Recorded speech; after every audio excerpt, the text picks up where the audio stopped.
meditar um breve instante, a liturgia de hoje, este grande evangelho poderia se resumir em uma palavra, a palavra perseverança.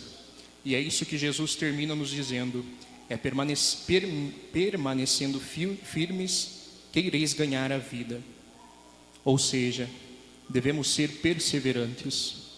Como eu falava no início, se tem muito presente nesta passagem esse tom apocalíptico, esse tom talvez, e esse modo de escrita de fim dos tempos. E se teve muito presente isso até por volta do ano 200 depois de Cristo, essa própria maneira de escrever, visto que as pessoas ainda tinham em mente aquilo que Jesus propriamente nos tinha falado, que ele iria voltar. Por isso na segunda leitura, Paulo alerta para aquelas pessoas que estavam paradas à toa sem fazer nada. Em outra passagem nós vemos que elas estavam paradas simplesmente olhando para o céu. Essa figura olhando para o céu significa esperando algo do céu. Não faziam nada, somente esperando. E isso se tem muito presente nos dias de hoje, principalmente em tempos que nós vivemos, nos tempos que nós vivemos. Tempos de guerras, de rebeliões, de sinais propriamente dos tempos, catástrofes naturais. E muitas vezes nós chegamos para conversar com algumas pessoas, né, e se fala isso, os fins dos tempos está chegando. Olha, veja. E próprio Jesus nos diz, cuidado para não ser desenganados, porque muitos virão em meu nome, dizendo, sou eu, e ainda, o tempo está próximo. Nós não devemos nos preocupar se vai ser hoje, se vai ser amanhã ou se vai ser daqui 1000 anos. É isso que Jesus nos quer dizer. No entanto, nós devemos ser perseverantes. Ter a cabeça voltada para Deus, com certeza. Mas ao mesmo instante, ter a cabeça voltada para os nossos irmãos. Ter a cabeça voltada para quem está do nosso lado. Martinho Lutero, confundi com São Martinho. Martinho Lutero, aquele que causou a reforma protestante, ele trouxe as fides, sola fide, sola escritura, e uma dessas é sola fide, o que significa só a fé. Ele diz que só a fé salva. É nessa linha que Jesus critica. É justamente nessa linha, aquelas pessoas que ficavam paradas olhando para cima, achando que simplesmente a fé delas iria salvar elas. E Jesus diz não, é preciso, o próprio Paulo na segunda leitura diz, é preciso trabalhar. É preciso voltar a nossa cabeça para quem está do nosso lado. E hoje nós comemoramos, no caso amanhã, mas a liturgia nos traz hoje, o Dia Mundial dos Pobres, daqueles que estão à margem da sociedade. Claro, quando nós falamos pobre no sentido espiritual, se tem também pessoas pobres de espírito, pessoas pobres de coração. No entanto, existem também as pessoas pobres, que não têm o que comer, que não têm onde morar, que não têm em quem se apoiar muitas vezes. E é para essas pessoas que Jesus diz que nós devemos nos voltar. É para essas pessoas que Jesus diz que nós devemos levar a esperança, ser perseverantes e levar essa perseverança para outras pessoas. Muitas vezes nós nos prendemos pensando, o que será é a perfeita alegria? O que será que é realmente ser feliz? E aqui Jesus nos diz, a verdadeira alegria é ser perseverante. A verdadeira alegria não é ter bens materiais. A verdadeira alegria não é ser bem reconhecido, não é ter status na sociedade. A verdadeira alegria não é E muitas vezes nós nos enganamos. A verdadeira alegria não é estar todo dia dentro de uma igreja. Isso faz parte, mas não é só. Para quem já foi na missa do Dom José, sempre na homilia ele conta uma historinha, né? E eu aqui preparando, lembrava de uma pequena história, em que uma mulher ia todo dia na missa, não faltava um dia na missa. E cada vez que ela ia na igreja, cada vez que ela ia na missa, ela pegava um grão de milho e colocava dentro de um potinho. Antes de ir na missa, ela chegava, depois de ir na missa, ela chegava em casa, colocava o grão de milho dentro do potinho. E o tempo foi passando e aquele potinho já estava, era um potão, né? Já estava cheio de milho. E um certo dia ela foi, né, saiu de casa para ir para a missa, e na rua se deparou com uma pessoa que precisava de ajuda. Uma pessoa pobre. E ela se sentiu na necessidade de ajudar essa pessoa, talvez um pouco contrariada, porque era bem na hora da missa, eu perdi a missa. Mas foi lá e ajudou essa pessoa. O tempo passou e chegou o dia do juízo final, o dia do julgamento desta pessoa, desta senhora. Diante de Deus, Deus pegou apenas um grão de milho.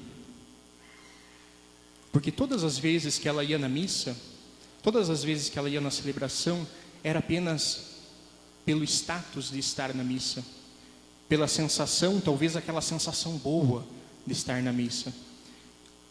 Mas aquele grão de milho significava a única ação boa que ela fez, que foi de ajudar aquela pessoa que precisava.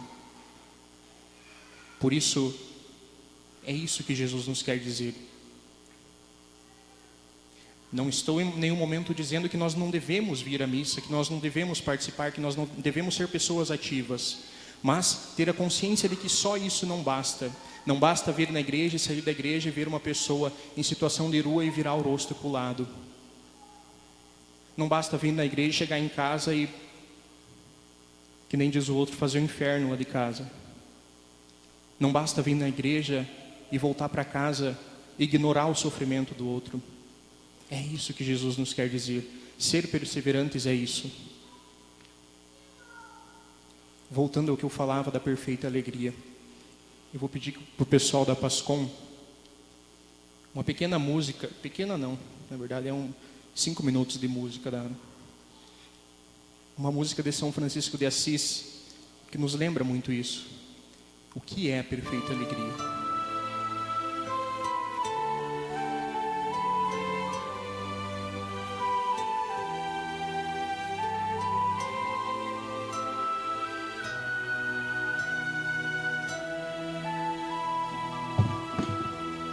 Cai a tarde de inverno impiedoso e Francisco e Leão sobre a neve caminham.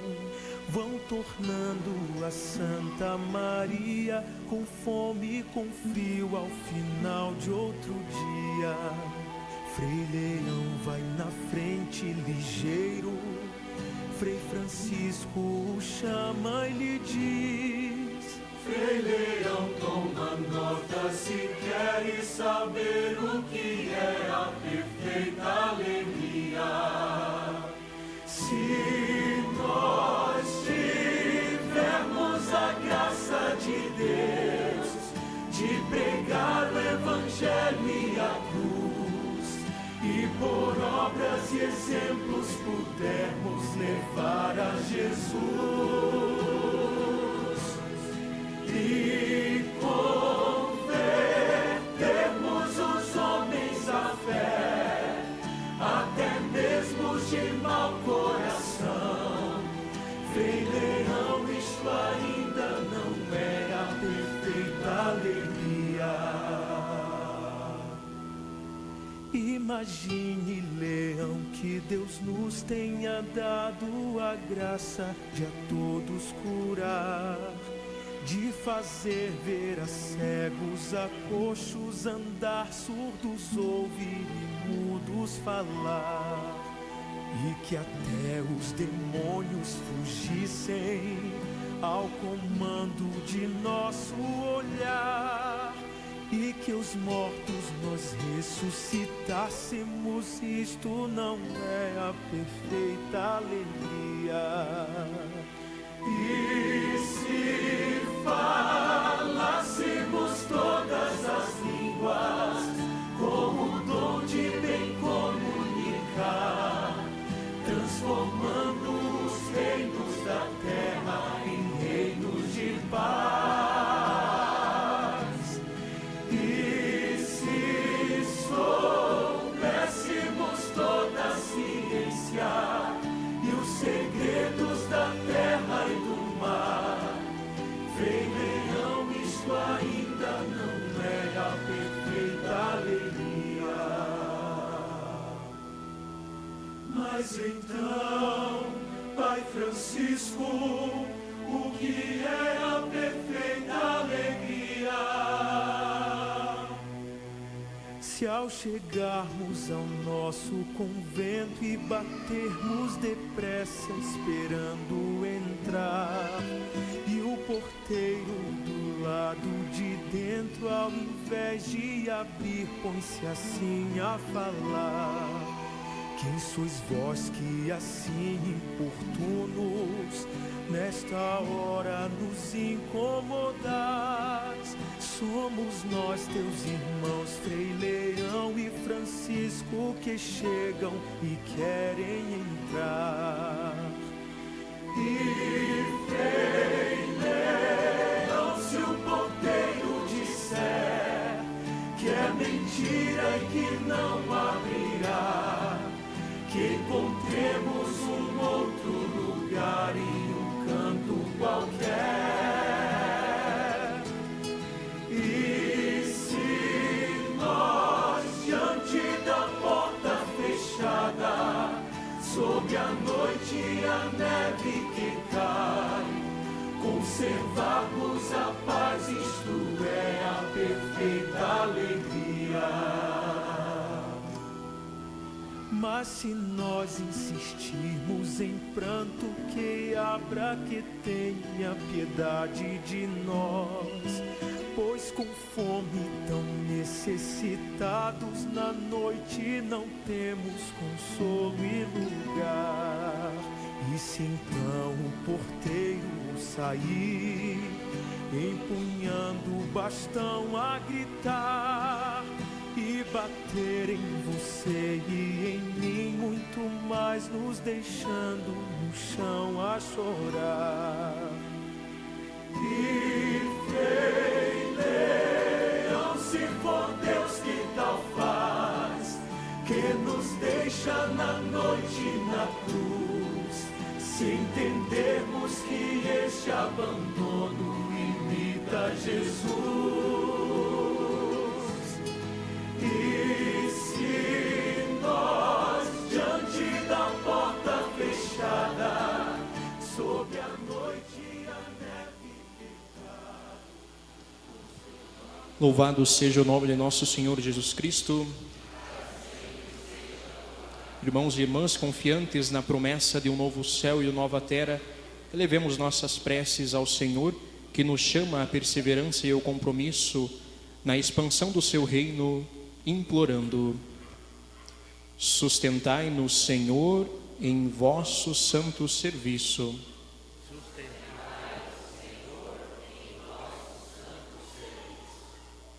Que a Igreja peregrina no tempo em meio às perseguições e dificuldades persevere com coragem na missão de transformar o mundo conforme o plano da salvação. Imploremos. Senhor, em vosso santo serviço.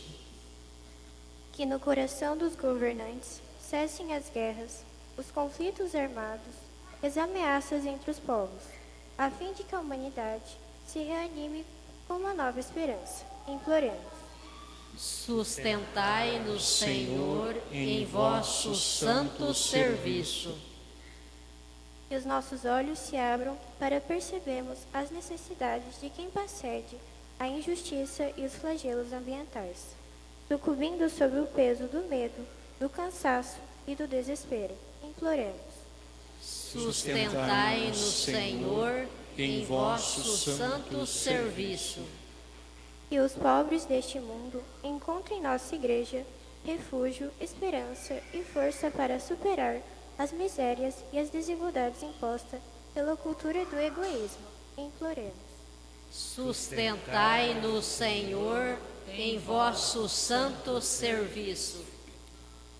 Senhor Deus, confortados pelos sinais de vossa bondade, possamos sempre perseverar em vossa obra de salvação. Por Cristo nosso Senhor. Amém. Apresentemos nesse momento a Deus os nossos dons, aquilo que Ele nos deu nesse momento de ofertório.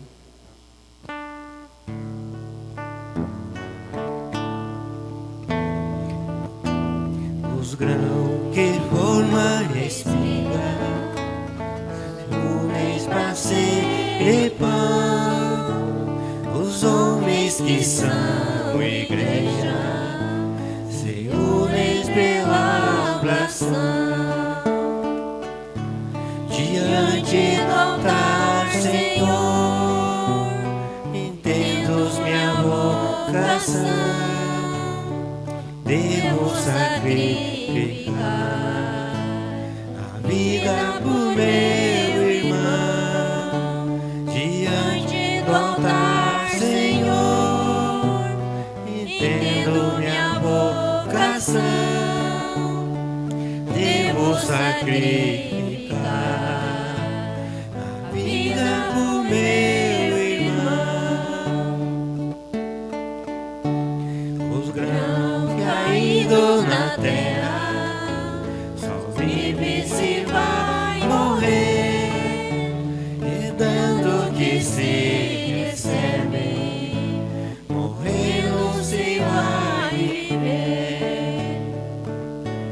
Diante do altar, Senhor, entendo minha vocação, devo sacrificar a vida por meu irmão. Diante do altar, Senhor, entendo minha vocação, devo sacrificar a vida por meu irmão. Diante do altar, Senhor, entendo minha vocação, devo sacrificar a vida por meu irmão. Querida comunidade, nesse momento de ação de graças, é um momento também de agradecermos a Deus por aquilo que Ele nos dá. Muitas vezes em nossa vida nós esquecemos de agradecer. Muitas vezes em nossa vida nós nos pegamos apenas reclamando daquilo que nós temos. E muitas vezes esquecemos que passamos noite rezando para ter aquilo que nós temos hoje. Por isso, se tem esse momento de ação de graças e louvor. Irmãos e irmãs, glorifiquemos ao nosso Deus de toda a bondade, que permanece junto ao seu povo em todos os momentos da vida. Glória a vós, Senhor, toda a graça e todo o louvor. Glória a vós, ó Deus do universo, pois nos criastes à vossa imagem e semelhança, e nos libertastes das trevas da morte, pela Páscoa de Jesus Cristo, vosso Filho. Glória a vós, Senhor, toda a graça e todo o louvor. Glória a vós, ó Deus de bondade e de ternura, pois fizestes novos céus e nova terra em Cristo Jesus, que se entregou pelo seu imenso amor ao mundo. Glória a vós, Senhor, toda a graça e todo o louvor. Glória a vós, ó Deus de toda a consolação, pois nos revelais as vossas maravilhas, e em vosso Filho, o Alfa e o Ômega, princípio